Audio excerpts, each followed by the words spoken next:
The First Epistle of Paul to the Corinthians. Chapter 14. Follow after charity, and desire spiritual gifts, but rather that you may prophesy. For he that speaks in an unknown tongue speaks not to men, but to God, for no man understands him. However, in the Spirit he speaks mysteries. But he that prophesies speaks to men to edification, and exhortation, and comfort.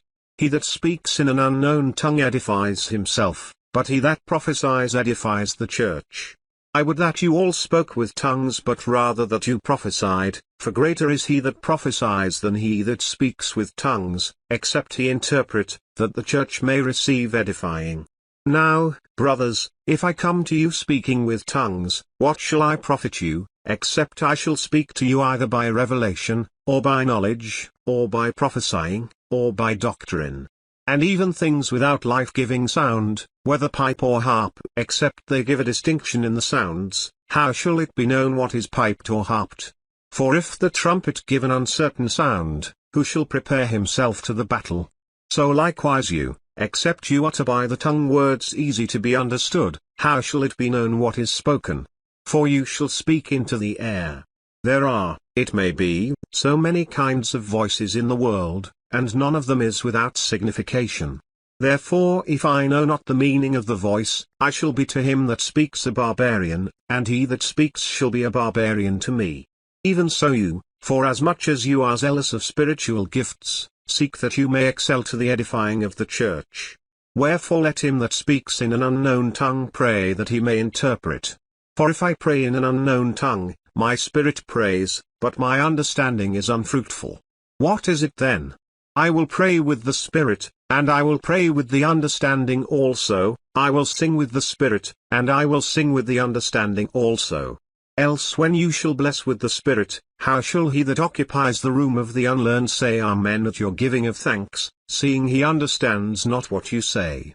For you truly give thanks well, but the other is not edified.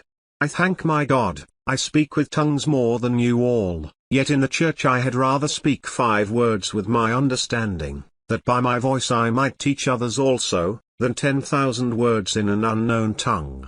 Brothers, be not children in understanding, however, in malice be you children, but in understanding be men. In the law it is written, with men of other tongues and other lips will I speak to this people, and yet for all that will they not hear me, said the Lord. Wherefore tongues are for a sign, not to them that believe, but to them that believe not. But prophesying serves not for them that believe not, but for them which believe. If therefore the whole church be come together into one place, and all speak with tongues, and there come in those that are unlearned, or unbelievers, will they not say that you are mad? But if all prophesy, and there come in one that believes not, or one unlearned, he is convinced of all, he is judged of all, and thus are the secrets of his heart made manifest. And so falling down on his face he will worship God, and report that God is in you of a truth. How is it then, brothers? When you come together, every one of you has a psalm, has a doctrine, has a tongue, has a revelation, has an interpretation. Let all things be done to edifying. If any man speak in an unknown tongue, let it be by 2, or at the most by 3, and that by course, and let one interpret. But if there be no interpreter, let him keep silence in the church, and let him speak to himself, and to God. Let the prophets speak 2 or 3, and let the other judge. If anything be revealed to another that sits by, let the first hold his peace. For you may all prophesy one by one, that all may learn, and all may be comforted. And the spirits of the prophets are subject to the prophets. For God is not the author of confusion, but of peace, as in all churches of the saints. Let your women keep silence in the churches, for it is not permitted to them to speak, but they are commanded to be under obedience, as also said the law. And if they will learn anything, let them ask their husbands at home, for it is a shame for women to speak in the church. What? Came the word of God out from you? Or came it to you only? If any man think himself to be a prophet, or spiritual, let him acknowledge that the things that I write to you are the commandments of the Lord. But if any man be ignorant, let him be ignorant.